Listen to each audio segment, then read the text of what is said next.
So, hello everyone. My name is Thomas Schmid. I'm responsible for automation business development for the Hexagon company, Metrology Intelligence, Manufacturing Intelligence Division. I'm sorry. And with me is Brian Burton. We already had the pleasure to see you during the research summit for a short period of time. And since the demand was so overwhelming, we have the pleasure now to have you for a longer period of time. I will ask the audience to ask the question in the Q&A sector. So if you go on the top, you have a Q&A sector, and we will have time at the end of the presentation to answer all these questions. So Brian Burton is the president of ATT Metrology, based in US, and we are very pleased now to have a deep dive session with you. And yeah, that's it from my side. You will see me at the end of these inputs again. So the stage is yours, Brian. Okay, well, thank you, Thomas, for the introduction, and thank you for those that have joined us today. I'm excited to talk about something that I'm passionate about, and that I know many of you are as well, in both manufacturing and then more specifically automation within the manufacturing sector. And for those of you that don't know ATT, we're a metrology integrator and service provider, and we've been in business for 35 years in North America, and we do international work as well. And one of the interesting things that we enjoy about being an integrator is the opportunity to create new solutions within metrology. And in order to do that, we rely on tools from our partners such as Hexagon to take best of brand solutions and then integrate those into something custom and specific for the needs of the customer. And when we think about manufacturing and automation of manufacturing, we oftentimes think of robots. And with that, we're going to look specifically at some of the solutions that Hexagon has made available to us for robot accuracy and why that's important. And those three solutions are, first of all, spatial analyzer machine, or SA machine for short. Then we'll also look at a product called SARCA, which stands for SA Robot Calibration Appliance. And then the more recent of the product offerings that we put in the toolbox is something called Real-Time Feature Pack that we've integrated into a product called Artemis at ATT. So really what we want to come away with from the presentation today is a better understanding of what are these solutions, when to select them, and then where to use them. Because one of the challenges that we get to have some insight to with being an integrator is there's many solutions available within the market, but people struggle with how to select those as far as picking the right solution in the toolbox for the application. And then once you've selected what you want to use as a tool for your application, how to implement it or use it in the best way possible. And so that's where we come in and help alleviate some of that pain with guidance on what to select and then the actual implementation to ensure success once we do choose a specific tool to use. So let's keep those three things in mind as we go through it. What is it? When do we select it? And where do we use it? That'll help us get comfortable with the product offerings that are available to us and when to apply those most appropriately. So as we talk about manufacturing and we talk about robotics, it's a big field that is very interesting on a worldwide level. If we think of the numbers of robots sold worldwide, year to year, those keep increasing. And we're now approaching 600,000 robots sold every year, and that number continues to increase. That's a staggering number. If you look at how many robots are installed worldwide, it's almost 3.5 million. So there's a massive utilization of these types of machines. That 3.5 million robot installations worldwide is valued at almost $16 billion. And so it's a big field. There's a great interest in it, a great utilization of the technology. But we have to keep in mind that there's a lot of flexibility with robots.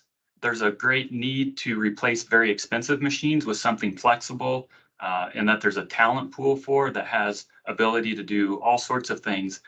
But we need to do them more accurately oftentimes, not all the time, but there's a great many deal of applications where accuracy for robots greatly enhances how and where we can use them as a tool within manufacturing and within automation. And so with that, we start to look at what do we get from an OEM robot supplier when we talk about accuracy? What comes out of the box with the robot, if you will? This is our baseline that we'll start to compare some of the other solutions that are available to us. And so to start, when we get a robot brand new from the factory, they're mastered to tell those joints where the 000 point is, so that they have a starting point to start to measure changes in motion, and it can have a baseline to then move and go to the commanded position. And the different ways that some companies do this is either with EMTs, that's electromagnetic transducers, some use laser trackers or photogrammetry, and that's all used to set the encoder's zeros at each joint. There are options from manufacturers for a high accuracy robot. Those may go through additional motor parameter tuning or a calibration process. And so any recalibration in the future would just require someone from either your internal resources, an OEM, or an integrator to come and do the recalibration. So there's the starting point, if you will. The challenge is that even for the term calibration, there's a great difference in what the methods of calibration may be. And we'll start to look at, okay, if we're looking for additional accuracy, how do we get that additional accuracy? And we really focus on two terms. One is called the kinematic model, and then two is robot calibration. And so when we think about how we're going to get more accuracy out of what we get from the factory, the first thing we have to think is, how does the robot think of itself from a size and tolerance standpoint? What does the robot thinks its own shape is in order to then command itself to go to a set position? And so really the kinematic model is a mathematical representation of what that robot thinks it is. But we know that's fraught with different errors. For instance, many joints for OEM robots are castings, and we know that there's tolerance stack-ups in the castings. We know that there's machining done, and there's a tolerance to that. Assembly also creates additional tolerance stack-up, component fit and friction, and many other environmental factors play into what that calibrated kinematic model turns out to be. And so the first thing that we do to tackle better accuracy is we give the robot a better understanding of how it represents itself mathematically. And there's some DH parameters, which is fancy math and geometry that helps it to represent itself. And you see a little bit of a diagram of that in the bottom. And then we think of, okay, we need to, at a starting point, make the robot understand its shape and size and dimensions better. And we do that through the process of calibration. And so calibrating is, in essence, a teaching of the robot what its behavior is so that it can better understand itself to then have better accuracy when it commands a specific position. But as I said before, we may get different qualities of calibration, different levels of calibration, depending on how it's done. For example, if you're an OEM robot supplier, you may have a plate that you bring in your robots that you want to do a specific calibration on, and you may have a hole pattern which fits a great many different robots that you have in your product line, and you bolt that robot down, and you may assume, if you're the robot manufacturer, that your base is level, that your base is the true 000 point to the rest of your kinematic chain with your arms of the robot. But in essence, that may not be accurate. You may actually be tilted on that plate. Maybe your assumption that your base was at 000 wasn't accurate. And so all that said, just to point out that what happens at the factory, depending on the level of care and thoroughness that they go through, that may be a different level of quality for the calibration than what one might use with, say, the Hexagon tool, or what you might get from a metrologist doing the same thing. So different levels of quality even within the term calibration. So these two are very important terms, and we'll come back to these throughout our presentation today, that the kinematic model is a mathematical representation of the robot. And through the process of calibration, we want to give it a better understanding of how it turned out with all of the tolerances that were stacked up on it during the build process. So let's look at 3 of the tools that Hexagon has made available to us as we think about calibration and updating of kinematic models. The first is Spatial Analyzer Machine, or SA Machine. And the simplest way to understand this is it's a metrology software. Its roots are Spatial Analyzer, which is a metrology software used for all sorts of data collection in the metrology world and output of reports for processing that metrology data. And it has a great deal of flexibility, but SA Machine has some specific functionality that's geared towards robot control and path planning through the use of what they call the measurement plans. So just as a starting point, let's just take a mental snapshot that SA Machine as a tool, that's a software. SARCA, on the other hand, that's an integrated metrology solution, and it's an integrated solution that's specific for production line robot accuracy. And we think through as we visualize that integrated solution, well, what is it? What do you get with it? Well, you get a controller, and it has the software, the SARCA software on it. And that goes either beside the robot controller or inside the robot controller. And with the SARCA program, the software that's written on that controller, there's a kinematic model of your robot that's pulled from SA Machine. So that's your starting point. And we just talked about kinematic models on the previous slide. So that's, in essence, a starting point that this controller is a tool to then update through calibration to improve that kinematic model. In addition, as it's taking those measurements for calibration, it'll use Spatial Analyzer and some metrology equipment, for example, a laser tracker with a TMAC to do some targeting on the end effector of the robot. So again, a snapshot as an introduction, it's an integrated solution for robot calibration and geared towards production line robot accuracy. The third thing we want to introduce is the latest generation of solutions, and that is real-time feature pack.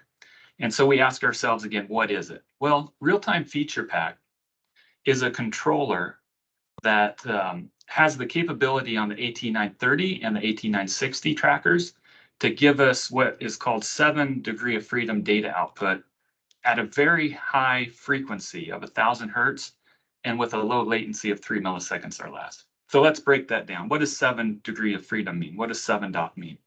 Well, it means you get X, Y, Z positions and pitch, yaw, roll. So there's your 6 degrees of freedom. And the 7th degree of freedom is considered time because of how quickly this controller is able to produce the data for you. And then if we think, okay, we're getting 6 degree of freedom data very quickly. So with the aspect of time included, we call that 7 DOF. When we think of 1,000 hertz, that means we're getting a data point with 6 degrees of freedom, a snapshot every millisecond.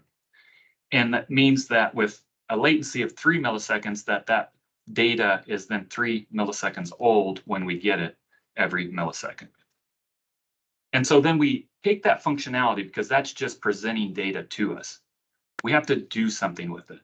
And what we have done at ATT is we've taken that data and created a product called Artemis, where we utilize that data to then improve machine accuracy dynamically because of how we're getting it in real time.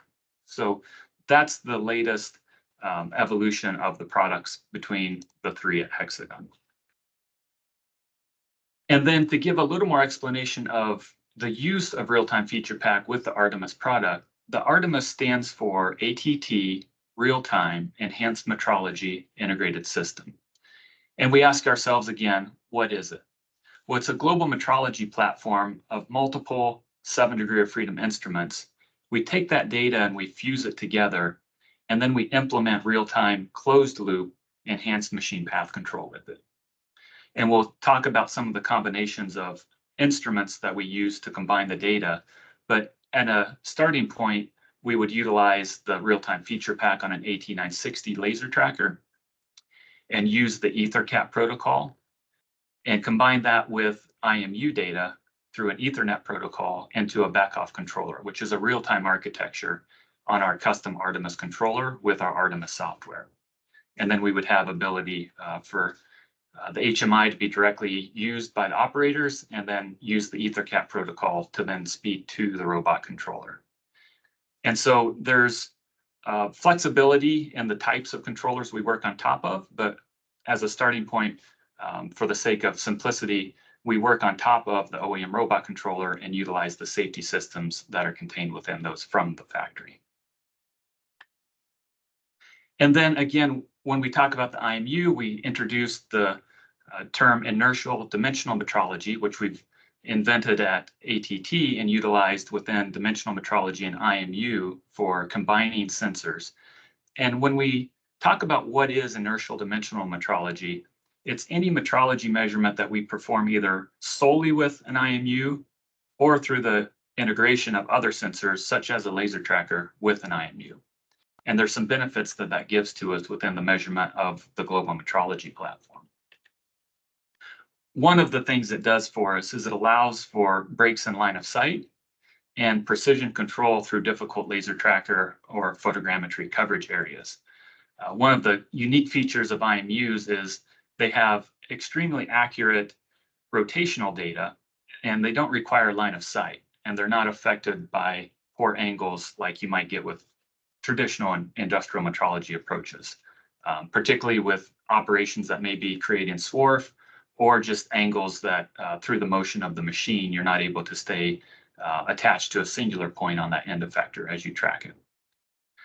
A standalone IMU can be configured either as a contact sensor or any other sensor to perform industrial metrology measurements. And you do get 6-stop values, with the rotational values being the most accurate on those. And then when you combine that through sensor fusion, with such things as laser trackers or photogrammetries, or in some cases we use both, the resultant solution is further enhanced for positional and orientational accuracy, both for quality of the accuracy of the data and for robustness, as we may have noisy data, or like I said earlier, there may be line of sight issues with that. And we do a great deal of testing of different types of IMUs, and what we try to match up is the right accuracy of the IMU for the application at the price point that matches the types of accuracy we're getting. And so we have quite a range of different IMUs, from lower cost ones that we use more advanced mathematics and filtering methods to get good performance out of, all the way up to top military grade IMUs, depending on the types of machines and the types of accuracy that our application requires of us. So again, it's about picking the right tool out of our toolbox for both the other metrology devices such as photogrammetry or laser trackers, or in this case, picking the right IMU, which matches the performance specifications of the application we're trying to solve. And then once we think of the global metrology platform, when we have multiple instruments and we're able to fuse that data together through sensor fusion, then we're able to suddenly measure multiple points of interest. We can take those multiple points of interest in 6 degrees of freedom data sets, and we can have intermittent line of sight loss. We have metrology devices that are set up to remain within the production environment or institute. And there's no third-party software that's required with Artemis. All of the software and functionality is contained within the ATT software and the Artemis controller. And in essence, what we're doing is we're using real-time machine control functionality by implementing full-time real-time monitoring. So the global metrology platform is a monitoring system that we then use through algorithms and mathematics to correct the machine motion. And I'll show you how we do that. Within the Artemis functionality, if we look at how standard robots utilize their command loop, there's a robot path data stream, and that is provided either in Cartesians or in joint space. And that is then commanded to the robot. And then once it reaches that commanded location, then it processes the next data point that it's commanded to go to, and it loops that over and over again. What we do with the Artemis solution is we have taken the latest generation method for path correction using metrology, and we do that in real time by doing 40 millisecond robot path look-aheads, which is novel because we're agnostic to the types of controllers we work on and whether we have full visibility to the entire path or not. Some robot controllers don't give us full visibility to the entire robot path. Some give us more custom robot controllers such as a SiNumeric or an 840D that integrators might have or customers might have, that may give you full visibility to your robot path, but we don't assume that we have that. And so with this methodology, we're agnostic to the type of controller that we work on top of. And so we combine that 40 millisecond robot path look ahead with the global metrology platform data that we're getting from, for instance, the IMU and the laser tracker at 1,000 hertz. And that goes into our Artemis algorithm. And in simple terms, we then compare the theoretical position versus where we actually measured the robot. And then we apply an average of the look back deltas to a 4 millisecond look ahead. And that is done over and over again and commanded back and inserted into the robot command to then give it a new path or a new point that it's going to be commanded to go to. And so this is the power of the closed loop system using data that you get in real time, that it gives us fast enough data that we're able to make these corrections as the robot is moving. And again, the key benefits are we work on top of the OEM robot controller, no other software is required, and then we're also agnostic to what program may be used for the path programming. The path programming software would then be put into the robot controller. Artemis simply looks at 40 millisecond look aheads for whatever path and whatever program has been used to create that path. And so we've talked a little bit about what is it with these different solutions. And so now let's take the next step and say, where are they used? And so if we look at the first two solutions, one thing to realize is there's a difference between static solutions and dynamic solutions. And so we compare these first two as great static solutions for robot accuracy, which means they're great for accuracy at many discrete waypoints. And to compare the two, we look at SA Machine as having ability to do a multi-zone calibration, but it can also do such things as reporting because it is a metrology software. We can do robot path control using MPs. We can scan a part to robot relationship, and they have kinematic models in their library there. So we'll see on some other subsequent slides some of the comparison. But in a nutshell, it's a metrology software that has full metrology software functionality that gives you some capabilities beyond just the specific robot functionality that is packaged into it. Again, SARCA, that's an integrated solution for production line robotics. And what they use with SARCA is the photogrammetry or the laser tracker to do the calibration, but then the metrology equipment can go away. And it can be brought back at a later date when calibrations need to be updated, if the environmental factors change, or if your load or path deviates greatly from the one that you use to do the calibration.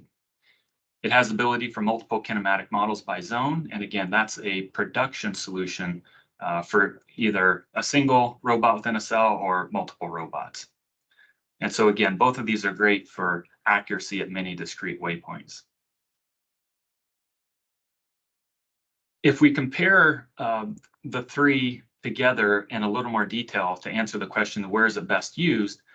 Again, SA Machine, that's a broader tool compared to SARCA, but it's more resource intensive.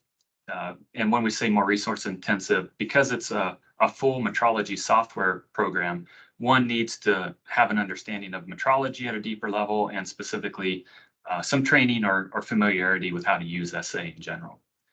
The metrology devices are used during calibration. It can then go away or stay depending on the preference. It's not a replacement for robot path planning tools in that it can do path planning, but it's not a robust solution. So it's not meant to take the place of full robot path planning software that one might use. And so I like to give a little bit of a visual. The multi-tool there is kind of a visual representation to show that it's a very flexible and multi-use sort of tool for SA Machine. If we again think for SARCA, again, where's it best used? Well, SARCA packages the robot performance functionality that you get within SA Machine, but again, it was purpose-built into a less resource-intensive solution. So I use the chef's knife, a great tool, but it's purpose-built for high performance for what it's been created for, and that's for production usage and calibration.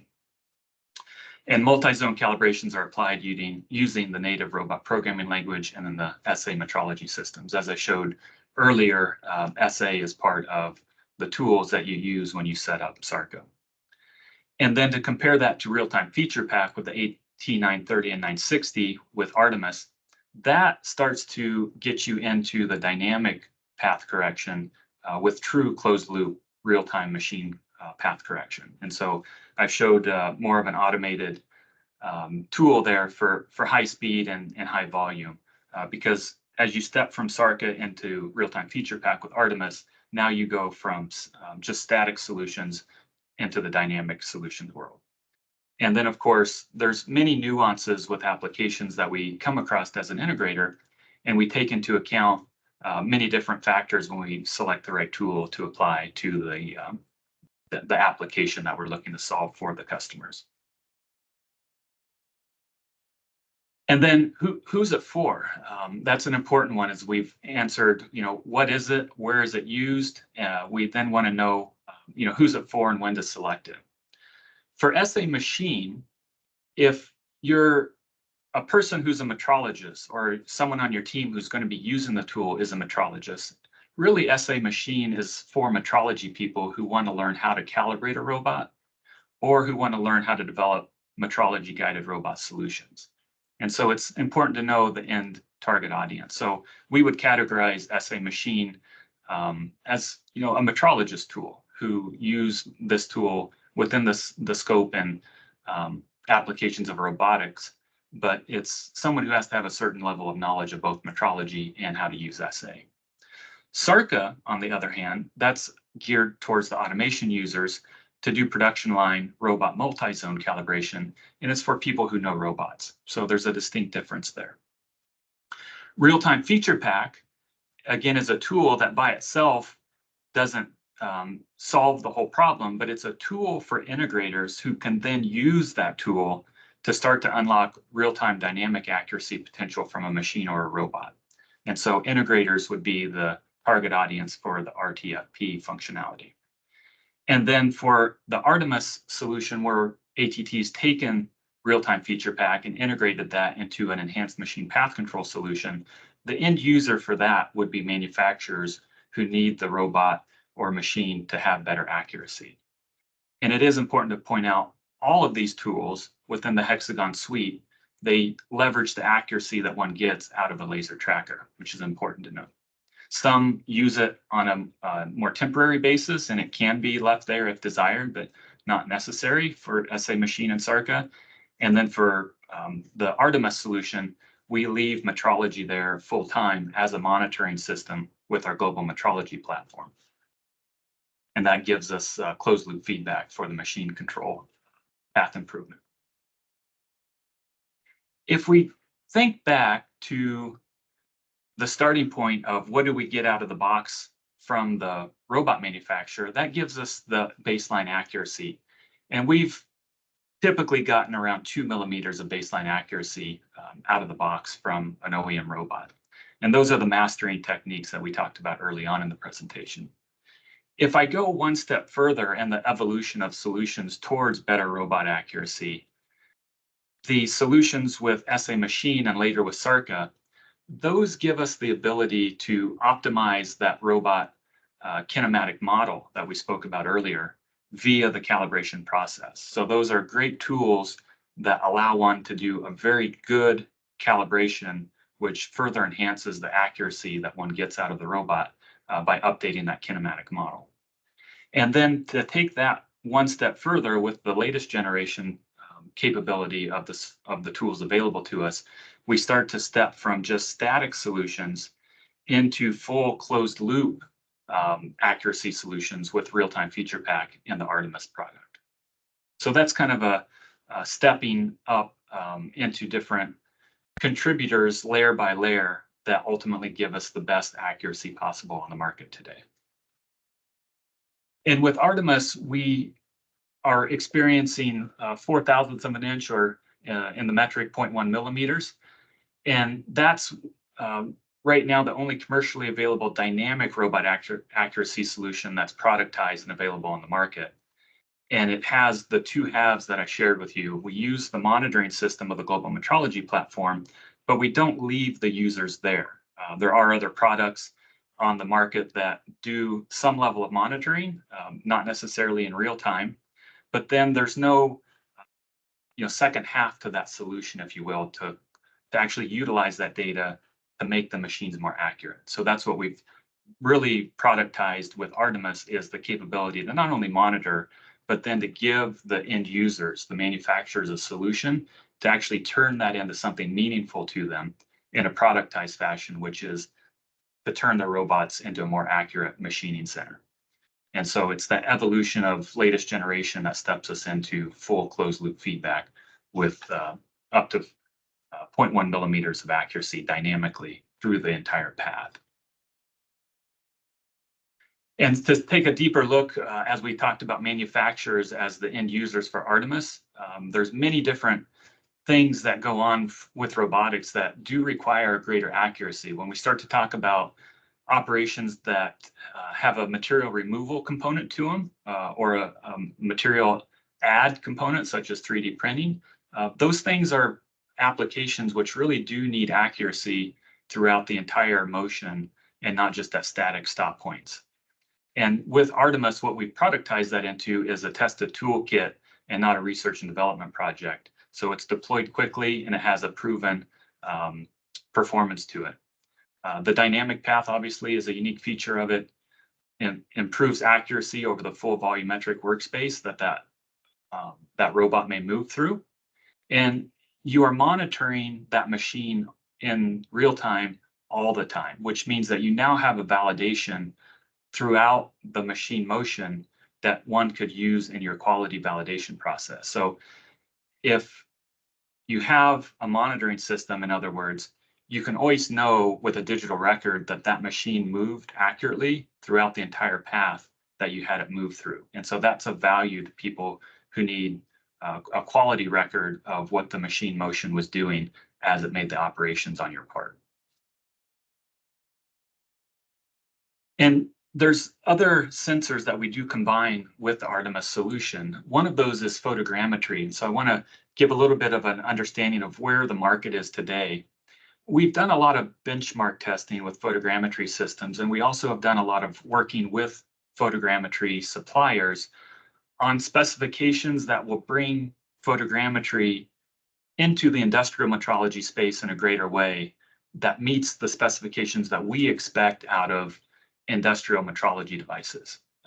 Many photogrammetry cameras and systems came from the entertainment industry or other industries.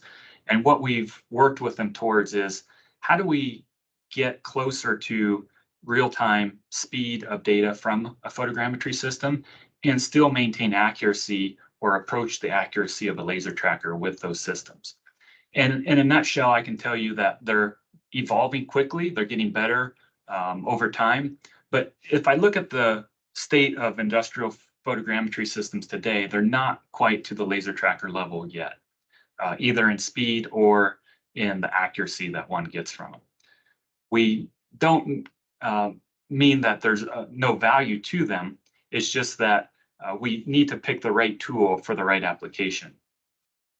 In order to assess the photogrammetry systems properly, what we have done at ATT is we've taken an ASTM benchmark, and that's the E3064 standard.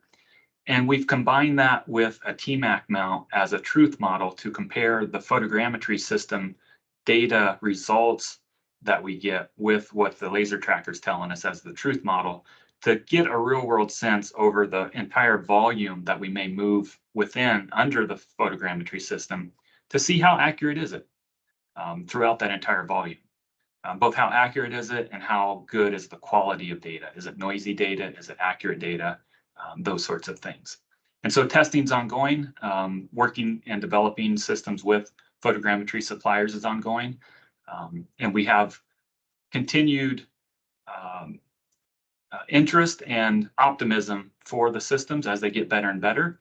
But today, if we pick a system to baseline as the best performing system for Artemis, that would be the laser trackers with photogrammetry offering a flexible solution, but not quite to the level of accuracy and data speed that we get from the real-time feature pack today. So then as we start to pull it all together and think through what does one get with Artemis? Well, if we set up an Artemis system on either an existing robot or with a new robot, there's an Artemis controller with the software on it. We can certainly supply a robot with the system as a robot integrator at ATT. We then combine the robot and the metrology devices set up and connect the robot controller to the Artemis controller. And then we integrate the end effector and then do the system testing and accuracy validation. So there's a lot of complexity that goes into making the Artemis solution work, but it's a fairly straightforward system that combines the robot with your metrology devices that are going to monitor your robot, and then a custom controller with that software that talks to the robot controller and gives those robot corrections in real time using the back-off platform. And I want to summarize all of that with being able to quickly qualify, as I've introduced multiple Hexagon solutions to you with SA Machine and with SARCA and with real-time feature pack and the Artemis solution. How do you quickly know which one is the right choice, or at least narrow it down between a couple of choices? And so I want to leave you with the two questions to stick in your mind about if you're considering a robot accuracy solution, when is Artemis a good fit for that? And the first of those two questions is, think through, does your robot process require high accuracy of the entire path while in motion, with the focus being of entire path while in motion, in relation to, for instance, a SARCA solution or an SA Machine solution, where those are great static solutions. If you do indeed need high accuracy of that entire path while in motion, Artemis is going to be a great fit for that application with real-time feature pack. Second to that, even if you may not have the need for accuracy of the entire path while in motion, if alternatively your quality system would benefit from the validation of machine accuracy throughout that process, then Artemis would be a good fit. Why is that? Well, because you have a full-time machine monitoring system with your global metrology platform. So you would have a record, a digital record of knowing exactly how that machine performed as it did your operation. And so if either of those two things apply, then Artemis should be something that's considered to give full accuracy through the path, and then a digital record while that machine was in motion because of the monitoring system that's used in it. So with that, I'll open it up and give an opportunity for some questions, and then we'll take a look at some of the future talks that have been planned by Thomas and the team. Fantastic. Thank you, Brian, for sharing, to have this, to give us this deep dive session about Artemis and your solution. So the people are now asked to put the questions in the Q&A sector or in the chat if you don't have the access to the Q&A section, and then we will start answering the questions.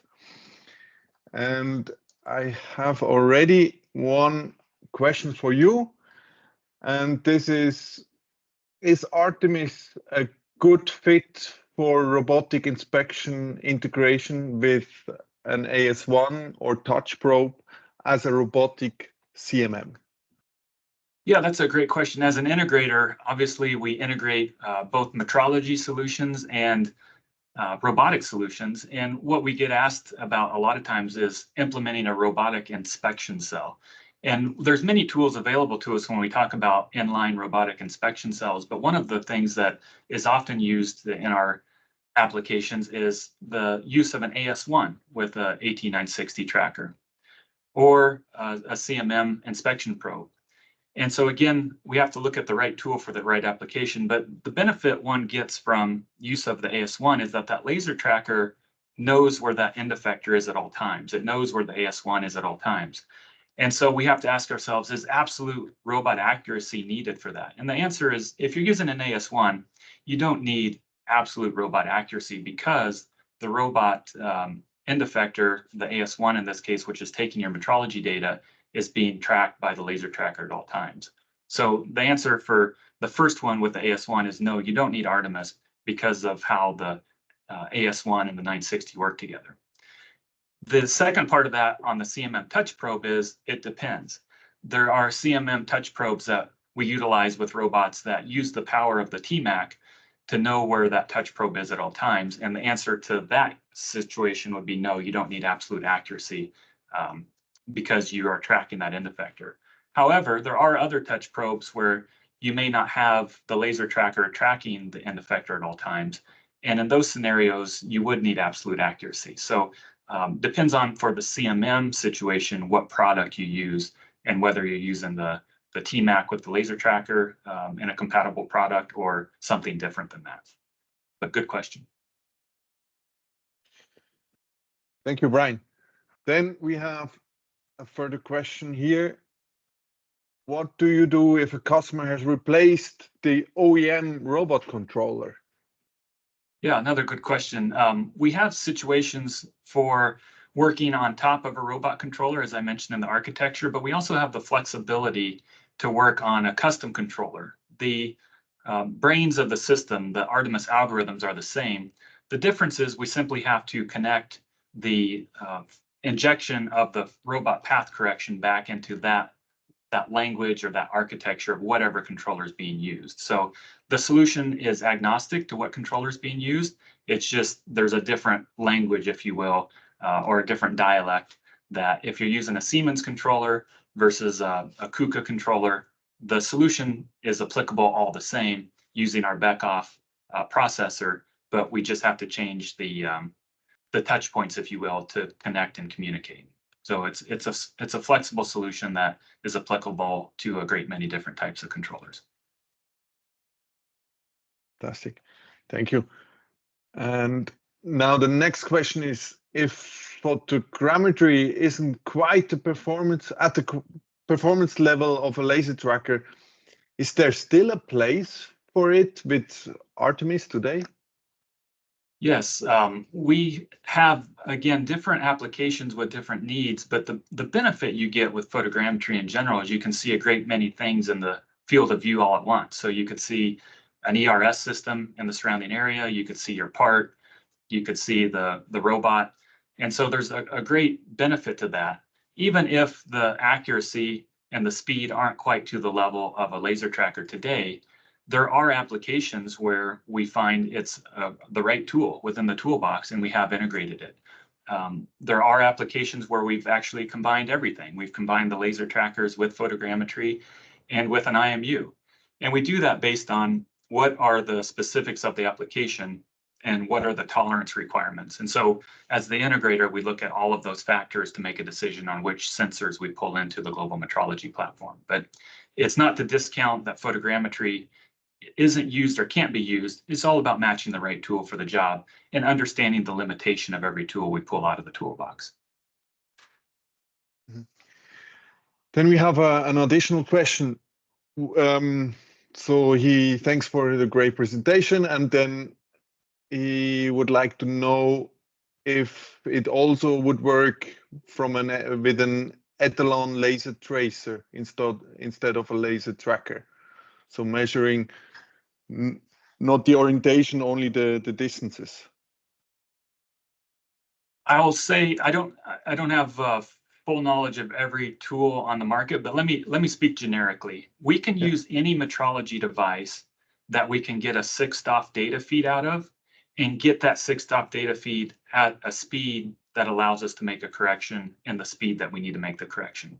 Mm-hmm. So let me give you some specific examples. When we go to photogrammetry, because photogrammetry is running at a slower speed, meaning we don't get as data as quickly, we may get 125 to 250 hertz of data speed instead of 1,000 hertz that we get out of the laser tracker.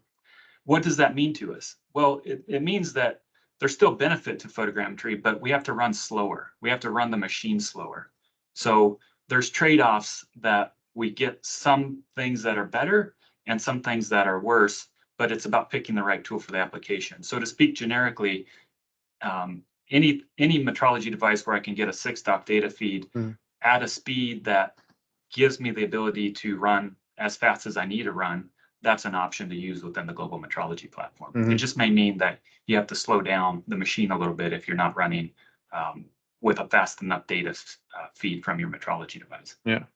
So obviously then with Etalon laser tracer, we can only measure the distance, not the orientation. So that would mean it's not applicable. So I mean, we have also the 3D photogrammetry solution, the 3D arena, obviously with different cameras, more tuned to accuracy and not to speed. So you're using faster camera for your photogrammetry solution. So do you have a guess what is the minimum frequency you need for the update rate?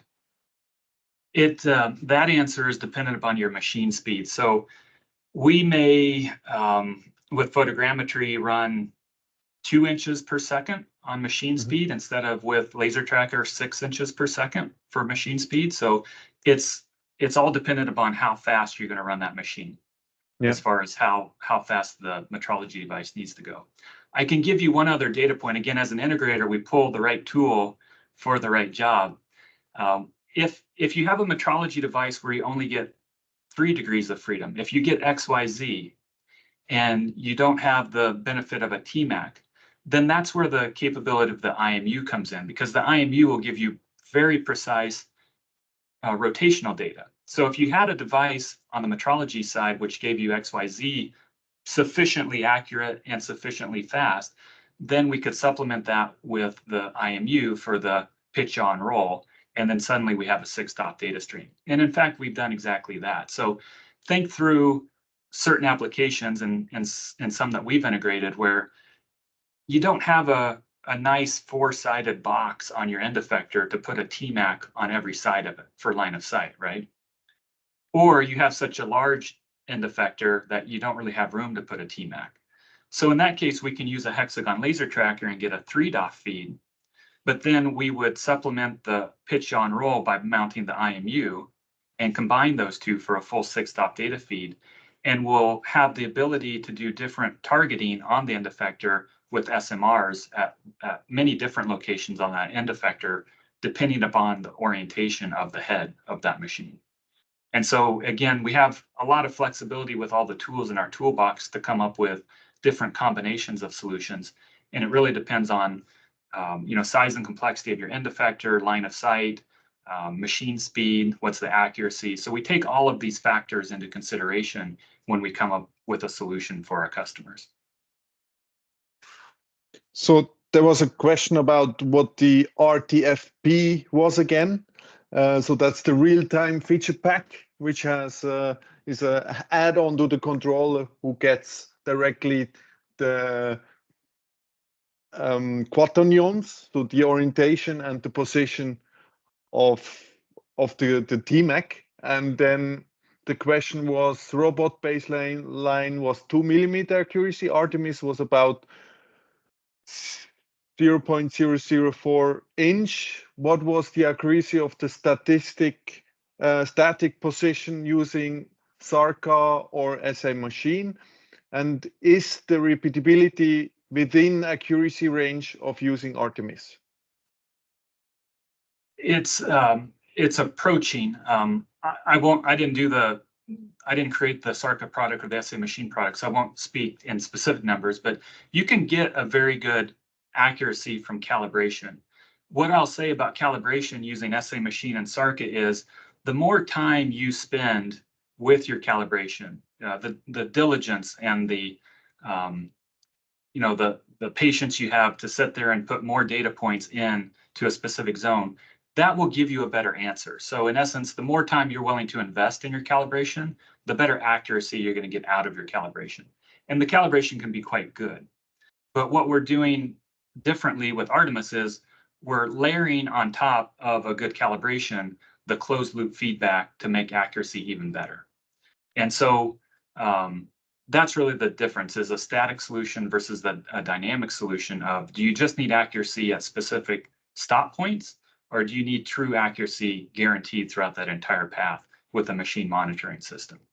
So that's really the key differentiator there. One more question is, if the machine controller already utilize a back-off EtherCAT, can the system be implemented as a software library without the complete hardware controller? Correct. We can integrate if we're not working directly on top of a robot controller, and we have an integrated system or a machine cell that has its own HMI. We can integrate the Artemis controller, the back-off, into an existing cabinet or something with a smaller form function as a side-by-side cabinet, and then work in conjunction with the existing HMI. So we have flexibility in how we integrate that. But what I showed you was one that we use on top of a robot controller that may only have a teach pendant or touch pendant, and it gives a full HMI capability to the system. But a lot of flexibility there on that form factor on how we integrate it. Great. And then the last question, I think we covered somehow. At what frequency do you think a photogrammetry system would need to run for a real-time correction? Is it 50 hertz or 100 hertz?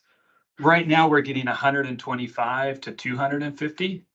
And again, it's increasingly, as you step up in that speed, then there's a performance hit to either accuracy or field of view. So it's really dependent on that right combination, the sweet spot of how fast do you want the machine to run, and what type of accuracy and field of view do you want to get out of your photogrammetry system. You can get it to run faster. We can get it to run very fast. It's just that we have to narrow the field of view down so much that it is not useful to us. So it's a balance of optimizing the parameters. And we do a lot of testing as we set up a photogrammetry system of maximizing and optimizing those parameters for that application to combine how fast can we get the data versus field of view and how much stuff do we need to see.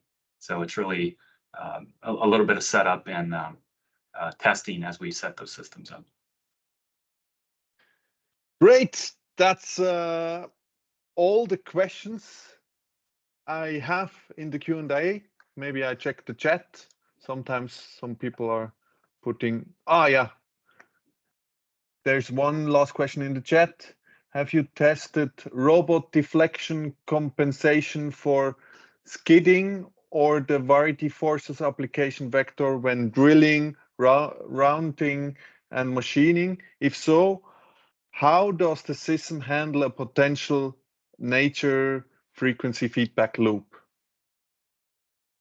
Yeah, that's probably beyond the scope of what we want to get into from a technical level here, but I would just say reach out and I can go over that on a one-by-one basis. What we do also do as far as machine accuracy enhancement is for the natural frequency, we have vibration dampening algorithms that we incorporate to handle vibration dampening. So that is part of the consideration and the solution that we use.